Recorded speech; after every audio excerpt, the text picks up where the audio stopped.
Welcome, everybody, to today's episode of The Lindsay Elmore Show. If you've been listening for a moment, you know that my grandmother died back in January. And even more recently than that, one of my close friends passed away.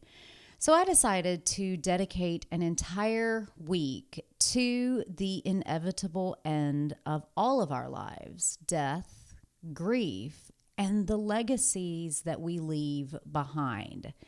In today's episode, I am interviewing Beth Cavenaugh, a registered nurse who has worked in hospice for almost 15 years and is the author of Some Light at the End.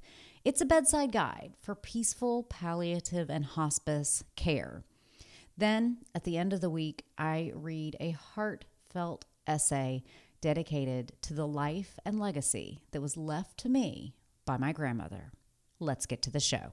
Welcome to the Lindsay Elmore Show, a podcast for people who deserve to be healthy, with honest, open, and enlightening conversations with doctors, thought leaders, creatives, and spiritual gurus. You'll walk away with simple and tangible tips and tricks that allow you to live your healthiest life so you can pursue your dreams, overcome obstacles, and leave your mark.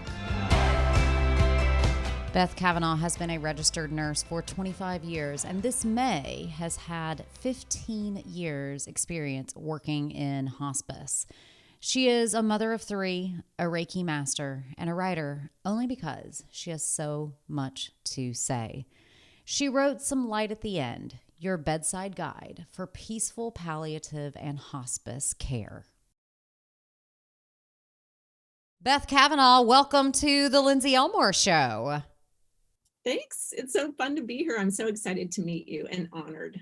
Oh, I am so honored to talk to you because I have recently had two deaths of people very close to me. And, you know, as painful as death can be, it somehow is so powerfully life affirming.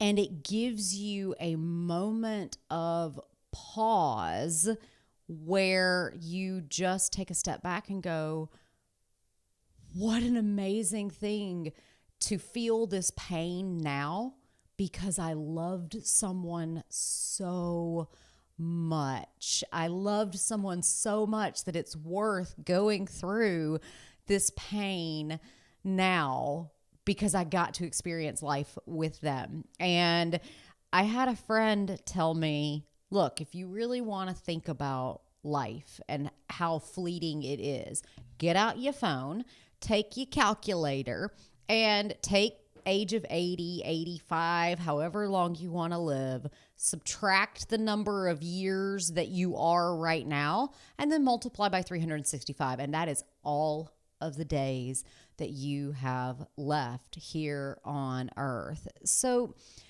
you recently wrote a book called Some Light at the End, and it is a bedside guide for peaceful palliative care and hospice.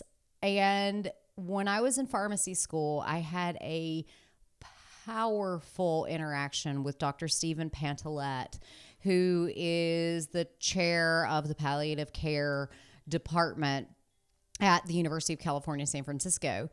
And it is powerful to be surrounded with people that accept death as a final stage of life and understand that death is a process and that we can gain skill sets where we honor death as a part of life and we do not hasten or postpone death. So talk to us first about who is your book written for, and who might find that this is a book that I really want to read? Well, I actually wrote it for a patient. It's written to a patient who has a terminal diagnosis. And I walk them through, when the doctor says, hey, it might be time for hospice, and what that can feel like, and also what to do, gather up information, do some research, sit down with the doctor again, with a friend, and then choosing hospice or not choosing hospice. And then I walk through kind of what it looks like that when somebody dies. So the declining energy, declining mobility, the inability to eat or drink, and how that kind of progresses over the course of time. And then I walk the patient through what it looks like to die. And as I wrote the book, I thought about the caregiver every step of the way. Because I'm a hospice nurse, we do so much education with the patient and the families about this process. And so I thought about them and what they would need also at this time to help actually care for their loved one. So basically, it's written to a patient who's dying, but it's also for their caregivers. Talk to us about the difference between hospice and palliative care. What's the difference? Because I think when people hear hospice, they get very scared of that word. Whereas I have found hospice to be simply a set of care providers who understand the physiological as well as emotional process of death. So talk to us about the differences between hospice and palliative care. Well, I think about this quote somebody told me once. They said, there's a difference between minor and major surgery. Minor surgery is when somebody else is having the surgery. Major surgery is when you're having the surgery. So hospice is a really scary word for a lot of people, especially the one who's choosing hospice. The patient who has this terminal diagnosis and then has to be confronted with their own mortality. So hospice is a scary word for a lot of people because it means giving up the curative care that you've been doing, giving up your treatment, giving up maybe your oncology nurses that you've grown accustomed to. And, so it is a difficult word to get on board with. Hospice versus palliative care. Hospice is generally when somebody is, generally when a physician says, hey, it's time to have hospice, that means that the patient likely has 6 months or less to live. Hospice has very strict eligibility criteria, so you can't become a hospice patient unless you meet this really strict criteria. So usually patients have lost a lot of weight, maybe they're not eating as much anymore, maybe their lab values are skewed because they have end-stage liver disease.